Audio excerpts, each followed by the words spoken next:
Good morning, students. Today we are going to discuss about the types of speed or velocity. Although speed and type both are same quantity, only the difference lies in the direction. One is with direction and other is without direction. So we can classify both in the same terms. Either I call it speed or I call it velocity. Basically, what we call velocity. Velocity is speed with direction, or speed is what? Velocity without direction. So we can see here the types of speed. Speed is divided into four main types. First is uniform speed. If object covers equal distance in equal time, then its speed is called uniform, and such a motion is called uniform motion. Number two, non-uniform speed. If a body covers equal distance in unequal time or unequal distance in equal time, मैंने यहाँ पर oblique करके रखा है. अगर पहले वाला select किया तो यहाँ भी पहले वाला सेलेक्ट होगा, यहाँ अगर बाद वाला सेलेक्ट किया तो यहाँ भी बाद वाला सेलेक्ट होगा. तो if an object covers equal oblique unequal distance in unequal oblique equal time, then the speed is called non-uniform speed, and such a motion is also called non-uniform motion. Number three, instantaneous motion. If a body is moving with certain speed, then for a very small interval of time, the speed measured is called instantaneous speed. So we can say the speed of a body at any instant of time is called instantaneous speed. It is denoted by V inst, and we can say V inst equals to limit delta t tends to 0. Limit t delta t tends to 0 means the time interval is so small that we can neglect it, we can assume it to be 0. यानी just हमने पलक झपका और time over, it means delta t tends to be 0. Then delta s upon delta t can be written as ds upon dt. ये differentiation method है. अगली class में, अगली video में मैं डिफरेंशिएशन और इंटीग्रेशन के बारे में डिस्कशन करूंगा. How to solve the problems using these two mathematical tools, वो हम डिस्कस करेंगे. तो v inst equal to ds upon dt, यानी ds is very small difference of distance and dt is very small difference, very small interval of time. Number four, average or mean speed. If a body is in non-uniform motion, then the total distance covered by the body in a given time is called its average speed. So here, total distance covered per unit total time taken is called average speed. So VAB equals to total distance traveled divided by total time taken, or in short we can say TDT divided by TTT. Now calculation of average speed. Average speed को हम कैसे calculate करते हैं? Average speed is calculated in different terms when आपको distance और time दोनों दिए हों. आपको distance भी दी है, time भी दिया हुआ है. Let a body covers distance S1, S2, S3 and up to Sn in time interval t1, t2, t3 and so on up to tn. अगर आपको डिस्टेंस के अलग अलग टाइम स्लॉट बताया कि किसी टाइम t1 में बॉडी ने डिस्टेंस कवर किया S1, टाइम स्लॉट t2 में बॉडी ने डिस्टेंस कवर किया S2, इसी तरह से टाइम स्लॉट tn में बॉडी ने कवर किया डिस्टेंस Sn, तो तब कैसे हम कैलकुलेट करेंगे? तो हम यहां से देखते हैं total distance covered S equal to होगा sum of all distance S1 plus S2 plus S3. सारी डिस्टेंस जो उसने अलग अलग टाइम स्लॉट में कवर की सबको जोड़ के हमने निकाल लिया total distance covered. Now the total time taken behind the motion. इस पूरी मोशन में कितना टाइम लिया है? t1 से t2 t3 सबको जोड़ के मैंने निकाल लिया t. तो t equal to t1 plus t2 plus t3 and so on up to tn, और s equal to s1 plus s2 plus s3 plus s4 up to sn. By definition average speed VAB is what? TDT divided by TTT, यानी total distance traveled divided by total time taken, और VAB equal to V बार भी हम कह सकते हैं. ये बार जो है मीन के लिए लिया है. अगर मैं इसको वेलोसिटी कहता तो यहाँ पर फिर वेक्टर साइन लगता, तो ये वेक्टर साइन नहीं लगाया मैंने, यहाँ पर सिर्फ बार लगाया यानी मीन के लिए. S1 plus S2 plus S3 and so on up to Sn. that is equal to T1 plus T2 plus T3 plus T4 and so on up to Tn. In short, we can say VAV can also be written as summation S, sum of all distance divided by summation T, sum of all time summation. ये हमारे पास एक नया formula of average speed.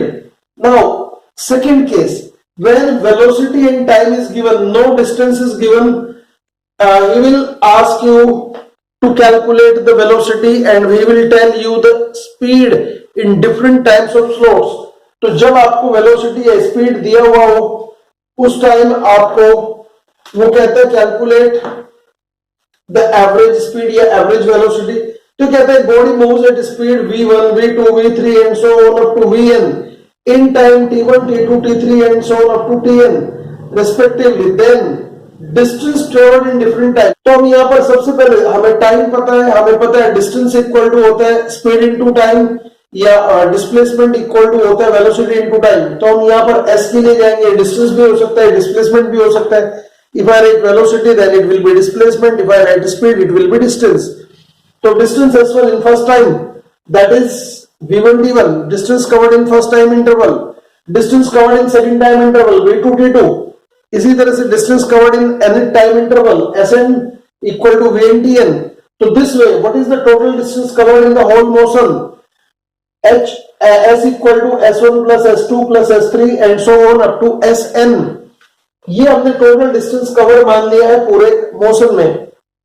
Now अगर मैं values रख दूं इन सब की s1 s2 s3 s1 की, तो मेरे पास s निकल के आता है v1 t1 plus v2 t2 plus v3 t3 and so on up to vn tn. So this is the total distance covered. Now what is the total time taken in the whole motion? That is again t equal to t1 plus t2 plus t3 and so on up to tn. All time interval will be added up.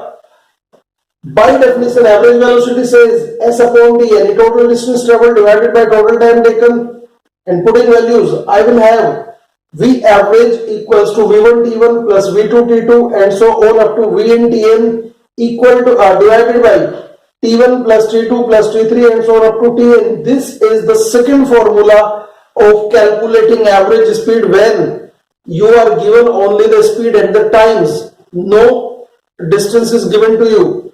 Method is same. You will first convert this velocity time pair into the distance and then go for the formula accordingly.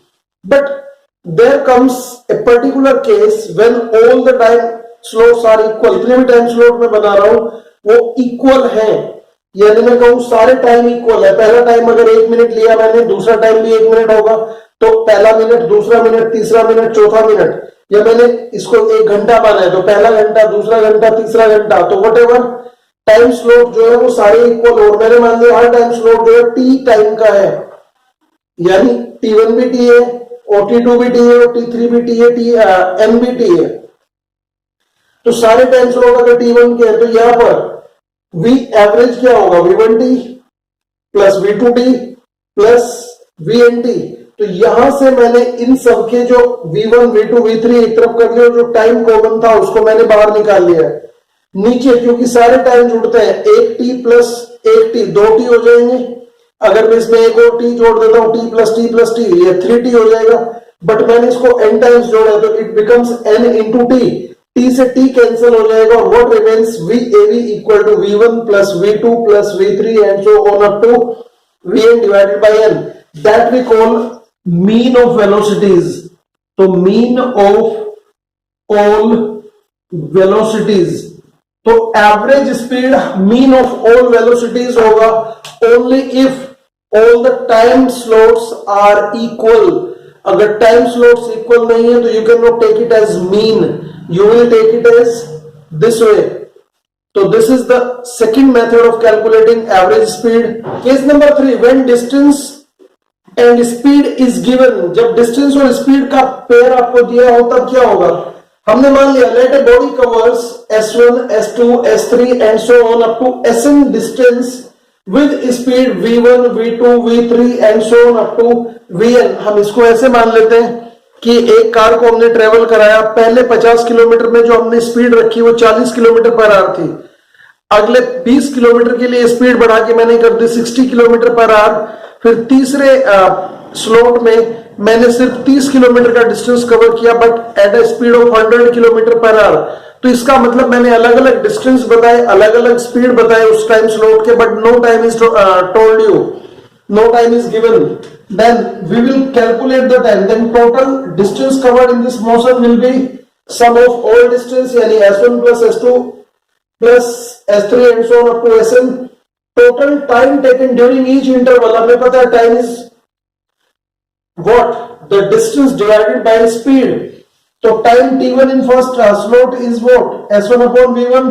Time t2 in second slot is s2 upon v2 and so on up to time tn equal to S N upon V N. And हमें पता है total time taken क्या होता है, T equal to T one plus T two plus T three and so on up to T N.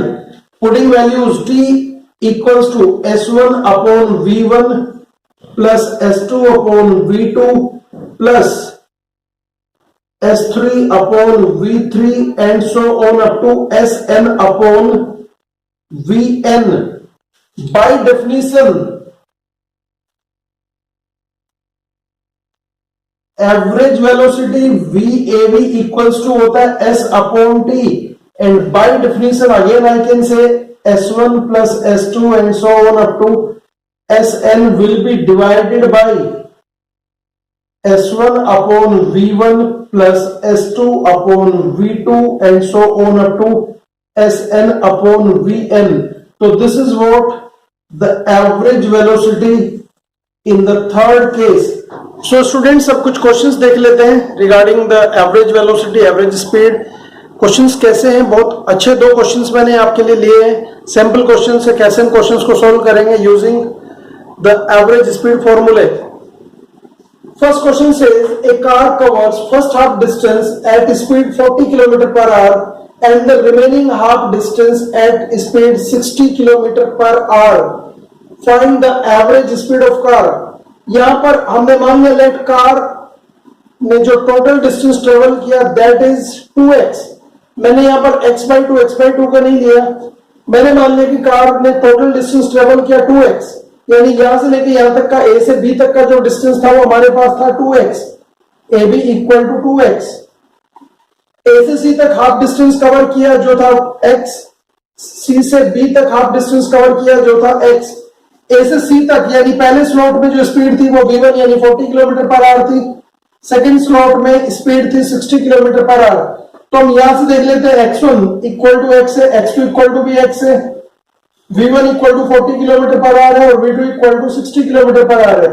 अगर मैं पहले slot का टाइम निकालूं तो डिस्टेंस अपॉन वेलोसिटी यानी x अपॉन 40 आवर्स हो जाएगा और t2 equal to x upon 60 hours हो जाएगा। अगर मैं टोटल टाइम होगा t इक्वल टू होगा t1 एंड t2 यानी x upon 40 plus x upon 60, दोनों का एलसीएम आएगा 120 और 3x प्लस 2x यानी I can say t equal to 5x upon 120 और I can say x upon 24। ये मेरे पास टाइम आया पूरे प्रोसेस का। हमें पता है एवरेज स्पीड होता है टोटल डिस्टेंस यानी 2x divided by total time यानी t और 2x अपॉन x बाय 24 यानी what comes 48 kilometre per hour. तो average speed in this motion is 48 kilometre per hour. But दूसरा क्वेश्चन देख लेते हैं, ये कहता है a truck covers 40 kilometre, 60 kilometre, 80 kilometre and 30 kilometre distance in 2 hours, 1 hours, 3.5 hours and 0.5 hours। पहले 40 kilometre के लिए उसको 2 घंटे लगे यानी 20 किलोमीटर पर आवर की उसकी स्पीड थी। दूसरे 1 किलोमीटर के लिए, दूसरे 60 किलोमीटर के लिए उसने 1 घंटा लगाया यानी काफी तेज चला ट्रक। तीसरे 80 किलोमीटर के लिए उसने 3.5 आवर्स लगाए और लास्ट 30 किलोमीटर के लिए उसने सिर्फ आधा घंटा लिया। तो आपसे पूछा है calculate the average speed of truck in metre per second. तो आपके पास दो ऑप्शन है, या तो आप यही से इन सारे डिस्टेंस को मीटर में और सारे टाइम को सेकंड में कन्वर्ट कर लें, और the second option is that calculate the answer in kilometer per hour and then convert it into meter per second. So I will go with the second one. Total distance covered कितना है 40 plus 60 plus 80 plus 30 यानी 210 kilometre. 210 kilometre का total distance cover किया है truck ने। Total time taken, कितना time लिया truck ने 2 hours plus 1 hours plus 3.5 hours plus 0.5 hours, यानी आंसर इज 7 आवर्स 7.0। क्योंकि यहां पर मैंने बताया सिग्निफिकेंट फिगर्स को ध्यान रखना है, तो अगर डेसिमल का एक प्लेस यहां पर है तो यहां भी एक प्लेस छोड़ूंगा 7.0 hours. Average speed v av equal होगा total distance divided by total time. Total distance था हमारे पास 210 किलोमीटर और टोटल टाइम था 7 आवर्स, यानी speed comes 30 kilometre per our.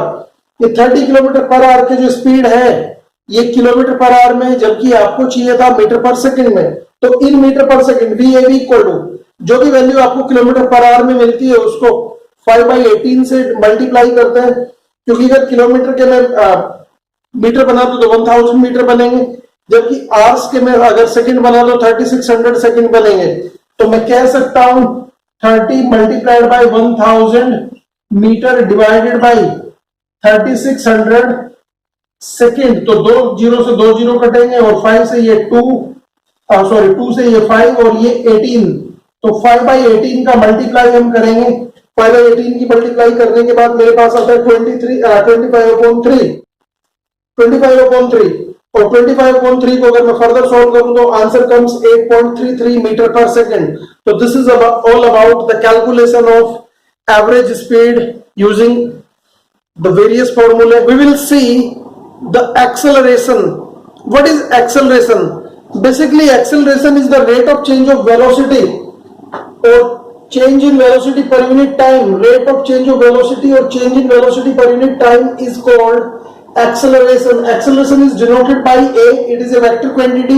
इसके ऊपर हमने arrow head लगाया हुआ है।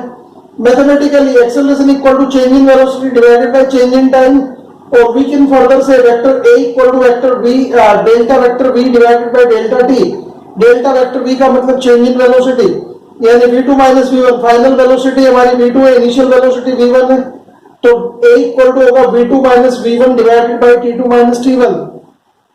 ऐसा unit of acceleration is metre per second square. ये बिल्कुल साफ साफ दिख रहा है यहां से, वेलोसिटी मीटर पर सेकंड और टाइम सेकंड एक और हो जाएगा तो metre per second square. Dimensional formula of acceleration is lt की पावर -2। ये इसका डायमेंशनल फार्मूला है। एक बार फिर मैं इसको रिपीट कर देता हूं। Acceleration is a vector quantity. Acceleration एक वेक्टर क्वांटिटी होता है जिसमें डायरेक्शन का बहुत इन्वॉल्वमेंट होता है, डायरेक्शन का एक इंपॉर्टेंट रोल होता है। यहां पर एक चीज आपको याद रखनी है, acceleration can be of two type, positive acceleration and negative acceleration. Negative acceleration is called retardation, यानी वो एक्सेलरेशन जो स्पीड को घटाए, that we call negative acceleration और we can call it retardation. Acceleration increases the speed. अगर acceleration है तो speed को इंक्रीज करता है। यहां पर एक टर्म आपको कंफ्यूज करेगा, एक्सेलरेशन इन नेगेटिव डायरेक्शन। एक डायरेक्शन को मैंने पॉजिटिव माना, दूसरी को नेगेटिव माना। जिस तरफ वेलोसिटी है अगर उसी तरफ एक्सेलरेशन भी काम करता है, the direction body is moving, if acceleration is working in the same direction then it is called positive acceleration. No matter कि वो डायरेक्शन ऑफ मोशन नेगेटिव है, नेगेटिव वेलोसिटी नेगेटिव एक्सेलरेशन दोनों को अगर मैं देखूं तो ये पेयर पॉजिटिव पेयर बनता है, यानी जिस तरफ वेलोसिटी है अगर उसी तरफ एक्सेलरेशन काम करता तो we call it positive acceleration and it always increase the speed. ये स्पीड को बढ़ाएगा, वेलोसिटी की बात नहीं कर रहा क्योंकि नेगेटिव डायरेक्शन में हम वेलोसिटी को अलग से डायरेक्शन के साथ इंटरप्रेट करेंगे because we know less negative is more positive, but इसका जो मैग्नीट्यूड है वो हमेशा बड़ा होगा, न्यूमेरिकल वैल्यू हमेशा बढ़ेगी। तो positive acceleration always increases the speed and negative acceleration that we call retardation always decrease the speed. ये चीज याद रखेंगे। अब हम एक और चीज यहां पर कंसीडर करते हैं, अगर मैं इसका डिफरेंशियल डेरिवेटिव देखूं, अगली वीडियो में मैं डिफरेंशिएशन के बारे में बात करूंगा जस्ट आफ्टर द ग्राफ्स। अगर टाइम इंटरवल की हम बात कर ले कि टाइम इंटरवल इतना छोटा हो जितना 0, यानी जिस टाइम में मैंने एक्सेलरेशन कैलकुलेट करना वो बिल्कुल नेग्लिजिबली स्मॉल टाइम हो, तो इन दैट कंडीशन में कह सकता हूं a is what limit delta t tends to 0 delta v upon delta t। यहां पर मैंने वेक्टर साइन ऑप्शनली हटा दिया है। तो limit delta T tends to zero then delta V upon delta T can be written as DV upon dt। इसको मैं कहता हूं डिफरेंशियल डेरिवेटिव ऑफ वेलोसिटी। तो a equal to DV upon dt, but मुझे पता है v equal to ds upon dt होता है। अगर टाइम इंटरवल बहुत छोटा तो वेलोसिटी को भी मैं ds अपॉन dt लिखता हूं। तो इस तरह से मैं कह सकता हूं कि acceleration is the first derivative of acceleration is first differential derivative of velocity and second differential derivative of displacement. ये s यहां पर डिस्प्लेसमेंट है, इसके ऊपर मैं वेक्टर साइन लगाऊंगा तो ये वेलोसिटी को कन्वर्ट करेगा तो dv अपॉन dt। तो इसके ऊपर मैं वेलोसिटी का साइन लगा देता हूं, ये ds अपॉन dt हो जाएगा। तो this is what acceleration is the second order differential derivative of displacement and acceleration is the first order differential derivative of the velocity. This is all about the acceleration. Now in the light of acceleration, how we classify the motion can be classified into two categories on the basis of acceleration. First is uniform motion। हमें पता है uniform motion में जब हम बात करते हैं तो v कांस्टेंट है मेरे पास, और v कांस्टेंट है तो v2 माइनस v1 यानी v2 भी v है और v1 भी v है, इसका मतलब ये जीरो आएगा तो एक्सेलरेशन बिकम्स जीरो। तो if motion is uniform then v equal to constant and a equal to zero हो जाएगा। बट अगर मैं कहूं नॉन यूनिफॉर्म मोशन वो है जिसमें v वेरिएबल है, v घट या बढ़ रहा है, और इसका मतलब a भी जीरो नहीं है, या तो ये घट रहा है या ये बढ़ रहा है, नेगेटिव है या पॉजिटिव है। अगर नेगेटिव है तो ब्रेकिंग मोशन होता है, रिटार्डेड मोशन होता है, और अगर v पॉजिटिव है तो a पॉजिटिव है तो एक्सेलरेटेड मोशन होता है, यानी स्पीड को बढ़ाता है। Now non-uniform motion can be classified into two ways, or rather we can classify into three। पहला है यूनिफॉर्मली एक्सेलरेटेड, दूसरा है नॉन यूनिफॉर्मली एक्सेलरेटेड। अगर एक्सेलरेशन a जीरो तो नहीं है बट कांस्टेंट है, a equal to 5 metre per second square आ रहा है, तो थ्रू आउट द मोशन इसकी वैल्यू वही बनी रहेगी। इसका मतलब ऐसी मोशन को मैं कहता हूं यूनिफॉर्मली एक्सेलरेटेड मोशन। बट अगर a की वैल्यू भी इन बिटवीन घट या बढ़ रही है तो ऐसी मोशन को मैं कहता हूं नॉन यूनिफॉर्मली एक्सेलरेटेड मोशन। तो नॉन यूनिफॉर्म मोशन को मैं एक्सेलरेटेड मोशन कह सकता हूं। It may be uniformly accelerated, it may be non uniformly accelerated. Retarded motion is also a kind of accelerated motion. जो रिटार्डेड मोशन है जिसको हम ब्रेकिंग मोशन कहते हैं, जहां स्पीड घट के जीरो हो जाती है, उस मोशन को हम रिटार्डेड मोशन या ब्रेकिंग मोशन कहते हैं। That is again a kind of accelerated motion. So this is all about today's class. Thank you for watching. Have a good day.